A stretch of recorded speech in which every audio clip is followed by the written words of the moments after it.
अस्सलाम वालेकुम। Travel with Adil में खुश आमदीद। गुज़श्ता रोज़ इसी पेज पे मैंने एक पोस्ट अपलोड की थी और वो उर्दू में थी, तो उर्दू बहुत से लोग समझते नहीं हैं और फिर इतनी लंबी तहरीर पढ़ने का वक्त भी किसी के पास नहीं होता। तो मैंने सोचा कि मेरी एक खुशी है जो आप लोगों से वीडियो की सूरत शेयर कर देनी चाहिए।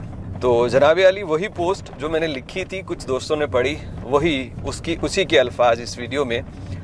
इसी साल के शुरुआती महीनों में, फरवरी के आखिर या मार्च के शुरुआत में, हमें खुशखबरी मिली कि हमें अल्लाह रब्बुल इज़्ज़त एक और औलाद देगा।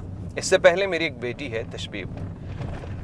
तो हम डॉक्टर साहिबा के पास रूटीन चेकअप के लिए जाना शुरू हो गए और फिर 4 या 5 महीनों के बाद, जितना भी टाइम होता है, उसके बाद जब जिन्स का तयन हो जाता है, मुमकिन हो सकता है, तो हमने डॉक्टर से पूछा।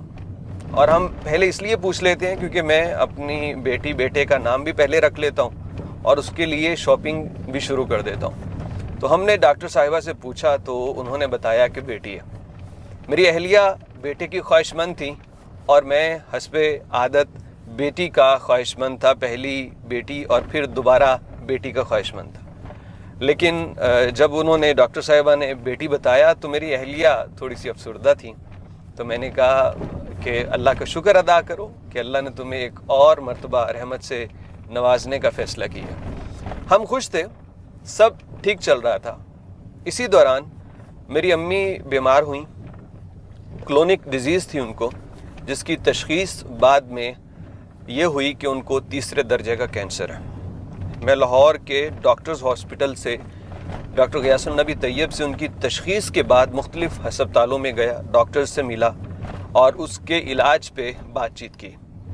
कभी शौकत खानम, कभी हमीद लतीफ़, कभी डॉक्टर्स, कभी कोई और।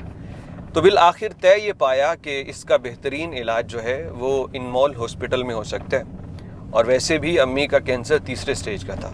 तो मुझे एक दफ़ा तो सारी खुशियाँ जो हैं वो भूल गईं और सारी फ़िक्र अम्मी की तरफ। और फिर लाहौर हर महीने कई चक्कर लगते थे। तो इनमोल में जब इलाज शुरू हो गया तो उससे पहले तक हमने काफ़ी टेस्ट करवा लिए, काफ़ी इंतज़ार करते डॉक्टर्स का, डॉक्यूमेंट्स बनवाने का। तो वो एक बहुत थका देने वाला अमल था। जब अम्मी की दवाइयाँ लेनी होती तो फिर भी लाइनों में लगना, जब अम्मी के कागजात हैं तो लाइनों में लगना, किसी एक जगह पे जाना फिर दूसरी जगह पे जाना, अस्पतालों के अंदर भी काफ़ी भाग दौड़ करना पड़ती थी। तो मैं जब ये सारे काम कर रहा था तो कभी थक जाता ना, तो अपने आप को दीवार का सहारा दे लेता कि मेरी टांगों को थोड़ा सा आराम मिले।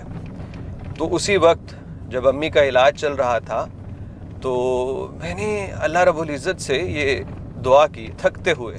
मैंने कहा, या अल्लाह, मैंने पहले भी आपसे बेटी की ख्वाहिश की थी, अब भी कर रहा हूँ, आपने पहले भी नवाजा, मैं आपका शुक्रगुजार हूँ। लेकिन ए मेरे अल्लाह, बुढ़ापे में माँ बाप को संभालने के लिए जो तवानाई, जो ताकत दरकार होती है फिज़िकली, वो तो आपने बेटों को अता कर रखी है। तो मुझे ए मेरे अल्लाह एक ऐसा हमसफ़र बेटे की सूरत अता करना जो मेरे बुढ़ापे में अपनी बहन तशबीब और उसकी माँ का ख्याल रख सके, जैसे आज तू मेरे ज़रिए मेरी माँ का ख्याल रख रहा है।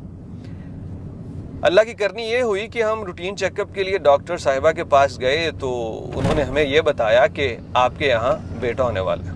तो हमने कहा, पहले तो आपने ये कहा था। उन्होंने कहा, पहले तो कंफर्म नहीं था, अब कंफर्म है। तो अल्लाह का शुक्र हुआ कि अल्लाह ने बात सुनी और अल्लाह ने मुझे कल 21 नवंबर को बेटा अता किया। तशबीब का भाई, जिसका नाम मैंने पहले ही रख लिया था, हैसम बिन आदिल। तो हैसम साहब दुनिया में आ चुके हैं और हैसम के आने के पीछे मेरी अम्मी की वो बीमारी है कि जिसको टेक केयर करते हुए मेरे दिल में ये ख्वाहिश आई कि अल्लाह मुझे बेटा दे। तो अल्हम्दुलिल्लाह अम्मी की सेहत भी ठीक है, वो बेहतर हो रही हैं और अल्लाह के फजल से इंशाअल्लाह ताला वो बहुत जल्द ठीक हो जाएंगी। 5 कीमोथेरापी हो चुकी है, सारा कुछ चल रहा है बहुत ज़बरदस्त। और कल हम फिर हॉस्पिटल जा रहे हैं अम्मी को लेके। तो हैसम साहब के आने से मैं आधा रिलैक्स हो चुका हूँ। एक तरफ से मेरा जो ध्यान है वो अब हट गया है और एक ज़िम्मेदारी अल्हम्दुलिल्लाह पूरी हो चुकी। तो अब जो है मेरे अज़ीज़ जा रहे हैं सामने, तो अब जो है अब इंशाअल्लाह ताला अम्मी की इलाज जो चल रहा है اس میں اللہ رب العزت کامیابیاں عطا کریں گے. السلام علیکم. ہاں جی علی کیا حال ہے؟ ٹھیک ٹھاک. بڑی چوکھی مبارک. خیر مبارک خیر مبارک. کدھر دکان تے جا رہے ہو؟ ہاں جی دکان تے. چلو میں بھی اتنے امین نو ملنا تے پھر امین اپنا امین سنا دا جدھر کیتا ہے اچھا انہوں ملنا تے پھر میں آنا اتنے. میں کری گھر جانا میں دستی آن جان کر میں اتنے تھوڑا ٹائم لگ جانا. میں کوئی نہیں میں اتنے گیا مارکیٹ وہ کیش کوش لئی دینا پھر اتنے نہیں رکھ سکتا. چلو صحیح اوکے. اچھا جی یہ میرے انکل کہہ لیجئے, میرے ابو کے کزن ہیں, میرے دادا ابو کے جو بھائی ہیں سب سے چھوٹے ان کے بیٹے, ابو میرے کے کزن ہیں. تو ان سے اچانک راستے میں چلتے ملاقات ہو گئی. تو یہ خوشی تھی سر جو آپ سے شیئر کی کہ اللہ رب العزت نے مجھے بیٹا عطا کیا ہے, اور میری ماں کے لیے دعا کیجئے گا اللہ رب العزت انہیں صحت عطا فرمائے. اور مجھے الحمدللہ بڑی خوشی ہے. اور میں یہاں پہ یہ بھی کہنا چاہوں گا کہ بھائی پیسہ جو ہے بے شک یہ خوشیاں نہیں دے سکتا, لیکن بہت ساری پریشانیوں سے آپ کو بچا لیتا ہے. وہ اس لیے کہ آج اللہ کا شکر ہے, اللہ نے کرم کیا, حالات ٹھیک ہیں, تو کہیں بھی پیسہ خرچ کرتے وقت, علاج کرواتے وقت مجھے اس معاملے میں پریشانی نہیں ہوئی. اور میں نے اس پہ بہت اللہ کا شکر ادا کیا اور یہ دعا کی, یا اللہ جتنے بھی بیمار ہیں ان کو صحت عطا فرما, اور جب تک وہ علاج کر رہے ہیں یا اللہ آپ ان کی کفالت کیجئے کہ ان کا علاج کا خرچ آپ اپنے غیب کے خزانوں سے پورا فرما دیجئے. تو بہت شکریہ آپ تمام لوگوں کا. ایک خوشی تھی اپنی جس میں آپ کو شریک کر رہا ہوں. اور یہ راستہ تھوڑا سا اس طرح سے ہے کہ یہاں پہ ویڈیو تو بنا سکتا ہوں لیکن راستہ خراب ہے تو جمپ وغیرہ لگتے ہیں. آپ سب کا بہت شکریہ. کمنٹ کر کے بتائیے گا میرے بیٹے کے لیے کوئی ایک آپ کے دل کی بات جو آپ اسے کہنا چاہتے ہوں. جب بڑا ہوگا تو شاید وہ یہ ویڈیو دیکھ رہا ہوگا کہ میرے ابو کے جو دوست احباب تھے, پسند کرنے والے تھے, وہ میرے لیے کیا جذبات رکھتے تھے. آپ کے قیمتی وقت کا شکریہ. السلام علیکم ورحمۃ اللہ وبرکاتہ.